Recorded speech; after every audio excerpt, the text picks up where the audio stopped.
Begini, jadi penjelasan hukum saya adalah sebentar. Saya gini ya. Lawyer ada imunitas, ada kode etik. Sepanjang dia tidak melanggar kode etik, maka dia tidak bisa diproses oleh hukum di atasnya. Begitu juga dengan wartawan, punya kode etik jurnalistik, ada imunitasnya. Kalau dia produk jurnalistik, tidak bisa. Nah, ini demi kita semua loh teman-teman. Jadi kami, para tim hukum ini, ingin menyampaikan bahwa dari dakwaan yang dibacakan tadi teman-teman, kalian dengar semua. Pertama, sidang ini harus terbuka. Tidak apa-apa, bro, ya kan dokter? Dan memang harus terbuka. Kenapa? Karena selama ini yang dibangun image oleh si pengacara itu, seolah-olah dia orang paling bermoral, paling baik, paling kaya.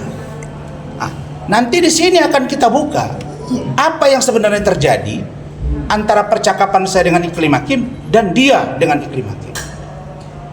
Ini poin penting. Poin penting yang kedua, dari 36 halaman, lebih dari setengah itu adalah percakapan wawancara antara saya dengan media. Dan di situ kalian dengar dengan terang benderang bahwa Iklim Hakim mengaku saya adalah pengacaranya. Tapi bisa-bisanya di BAP dan konfrontir dia mengatakan saya tidak pernah memberikan kuasa dan saya tidak tahu apa yang saya tanda tangani. Emang dia bodoh apa? Jadi setelah selesai urusan ini, penyidik itu pasti akan kita ambil sikap hukum. Kalian bisa dengar sendiri kan dibacakan. Jadi saya bingung, anak saya aja yang bukan fakultas hukum dia bingung. Di dalam dakwaan, Iklima mengatakan saya telah menunjuk Bang Razman pengacara saya. Itu poin 2-nya. Poin 3-nya, dia mengatakan Iklim Hakim, kalau tidak cukup bukti, saya tidak ada di titik ini. Artinya kalau dia tidak punya bukti, dia tidak akan preskon bersama saya. Bukti itu ada semua. Nah, tiba-tiba dibilang bahwa dia tidak mengatakan dilecehkan. Pertanyaannya, kalau dia mengatakan tidak dilecehkan oleh si HPH, si Hotman, bahasa dia ke saya dilecehkan. Kalau bahasa saya sebagai orang hukum diduga. Kan begitu ya? Kalau Iklim Hakim mengatakan kepada saya tidak dia dilecehkan, terus buat apa dia menandatangani kuasa ke saya? Buat apa kami preskon? Yang judul preskon itu adalah dugaan pelecehan oleh Hotman Paris Hutapea terhadap Iklim Hakim dan menyerahkan bukti-bukti dan diposting di Instagram dia. Terang kan? Kalau begitu berarti dia tahu judulnya. Dia kan bukan orang bodoh. Judulnya ada dan dia ikut. Dia terus preskon. Kemudian apa lagi? Dia mengatakan bahwa dilecehkan. Dia kirim chat WA ke saya yang katanya dari Hotman. Nah, belakangan Hotman bilang mereka pacaran, tapi sebelumnya Hotman bilang dia bukan siapa-siapa. Ada rekamannya semua. Ada rekamannya semua, ya Mat ya? Benar. Ada semua rekamannya. Hotman itu mengatakan di awal, itu anak mangga besar, itu janda beranak satu, ingin pansos, dia bukan aspri gua. Belakangan bilang aspri dia. Nah, orang ini berdua yang harus diproses secara hukum. Karena itu, ini bukan main-mainan. Jadi saya ini sekarang menjadi sangat heran. Ketika ada orang perempuan nangis, ngadu, bahkan ikut istri saya, kita bantui. Lah bilang sekarang dengan sombongnya mengatakan bahwa dia tidak pernah menyampaikan surat kuasa kepada saya yang isinya dugaan pelecehan. Loh, kalau begitu yang ditandatangani ke saya apa?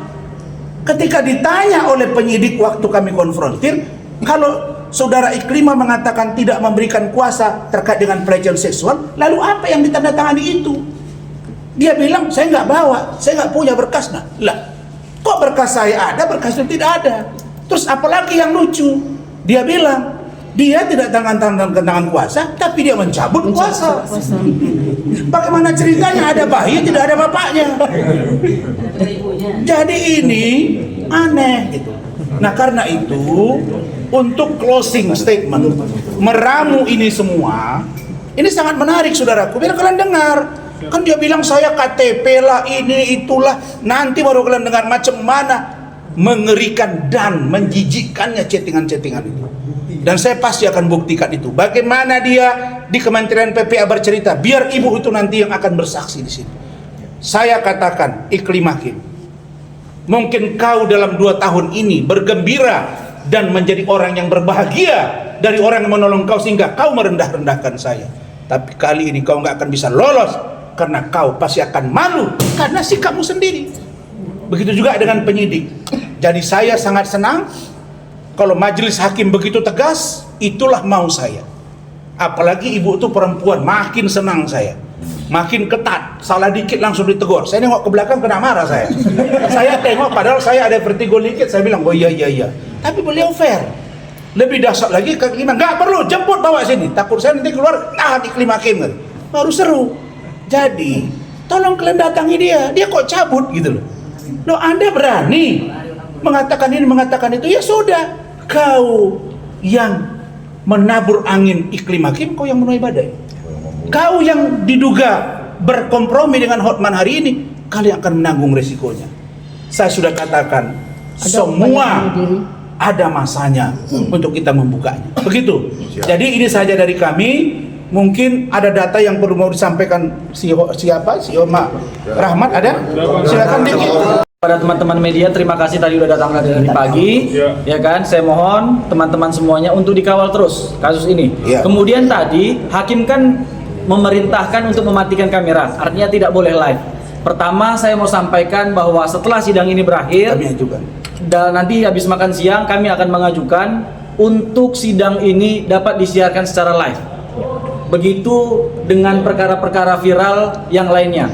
Misalnya saya berikan contoh kasus Teddy Minahasa, kasus Ferdi Sambo, kasus Mirna Cyanida, ini kan live semuanya. Kasus Haris Azhar dan Fathia, ini live semuanya. Saya pikir yang terakhir apa? Kasus Napoleon Bonaparte. Bukan. Yang Haris Azhar. Bukan Haris Azhar. Banyak pengacara. Iya, Haris Azhar. Nah, artinya kami yakin bahwa ini akan dikabulkan untuk bisa live dan mohon teman-teman media nanti untuk bisa meliput dan kawal terus. Kemudian ada satu poin juga tadi yang belum disampaikan oleh tim hukum terkait dengan eksepsi. Ada juga tadi pada halaman 18 itu jaksa menyatakan bahwa lokus kejadiannya ada di Jakarta Selatan. Artinya kewenangan pengadilan seharusnya mengadili adalah Pengadilan Negeri Jakarta Selatan. Nanti kami akan mainkan ini di dalam eksepsi. Itu aja teman-teman. Kecewa nggak bang akhirnya sidang ini Jangan tertutup bang? buru-buru. Kalian lama-lama jauh sini baru temu. Apa pertanyaan? Kecewa nggak akhirnya nih sidang hari ini tertutup? Saya sangat kecewa kepada penyidik Bareskrim. Kepada jaksa saya tidak kecewa, kepada hakim tidak. Kita akan lihat. Tapi ingat, penyidik itu juga sudah kita surati, kita kirimi datanya semua. Karena ini dipaksakan. Dan kalian dengar sendiri. Jadi yang kedua, kami sudah data juga dengan tim dan Rahmat. Begini, saya disebut pasal 27 ayat 3. Junto 45 ayat 3. Junto 310, 311. Kemudian pasal 55 ayat 1 ke 1. Kalian tahu nggak itu maksudnya apa? Bersama-sama. Iklim Hakim juga sama. Jadi nggak tahu kami siapa sebenarnya otaknya ini. Masa saya bersama-sama dengan Iklim Hakim, saya dibilang bersama-sama, Iklim Hakim dibilang bersama-sama. Lah, jadi seolah-olah saya klien, saya juga lawyer, dia klien, dia juga lawyer. Ini baru gawat. Kemudian lokusnya beda, itu yang kata Rahmat, kurang jeli. Tapi tidak apa-apa, biar saja nanti di proses berikutnya. Oke. Bang, terkait dakwaannya kan sama perkara juga sama. Yang tidak bersama kami dengan Iklim Hakim. Dulu kami sama makan, sekarang udah menjauh. Pembacaan dakwaan saja. Pembacaan dakwaan saja. Artinya sudah Oh iya, kami akan minta bersama-sama ya. Kita harus minta bersama-sama. Pembacaan dakwaan saja. Karena ini menyangkut pengakuan dan kebenaran. Ya, oke. Sidangnya terusnya bersama, jangan dipisah di sini. Iya, kita minta sama. Ini untuk pembacaan dakwaan saja. Hanya dakwaan saja. Ya. Pembacaan Nanti dakwaan sidangnya selanjutnya selanjutnya sama. tetap Seberapa yakin untuk lolos, Karena kan Bang? selama ini kalau Bentar, sidang, bentar. kalau yang Apakah asusila abang itu, ingin SFU Iya. diterima Ini kan dan bukan dibuka asusila. selak Ya, makanya dan, itu kan. dan apakah abang ingin sidang ini lanjut ketemu Ahok Tan? Bang? Kalau menurut ketua tim kami dan tim saya yang lain, yang pakar-pakar ini, Pak Riyad dan teman-teman, ya kita tentu ingin dikabulkan. Tetapi kalau misalnya tidak, ya kita lanjut Ke pokok perkara. Artinya di dua kondisi itu kita siap. Abang Di siap dua kondisi ketemu itu Hotman, Bang, kita ya? siap. Jadi kalau cepat-cepat kali Bang Rasman, ya kan pihak-pihak itu kan anggarannya kan nggak turun Bang Rasman. Jadi mungkin agak panjang dikit Bang Rasman. Iya, iya. Bang, berarti siap ketemu Hotman pada saat persidangan, Bang? Oh, itu yang saya tunggu. Itu yang saya tunggu, dialog dan perdebatan saya dengan Hotman. Kalian akan bisa ukur, ya, dia yang cum laude atau saya yang cum laude. Ya, kita lihat. Saya pingin, ya, pingin kalian lihat bagaimana dia menjawab pertanyaan hakim, jaksa dan tim saya dan juga saya. Dan saya sudah tahu kadar dia. Dia cuma cerita di luar. Nanti ketika berdebat dengan kau, tidak usah kau bawa ajudan kau. Ya, saya ini organisasi bidang hukum di ormas besar di negara ini. Ya, hati-hati. Tidak usah kau bawa anggur jago sama kita. Kita udah siap semuanya nih. Udah? Oke, cukup ya. Terima kasih ya.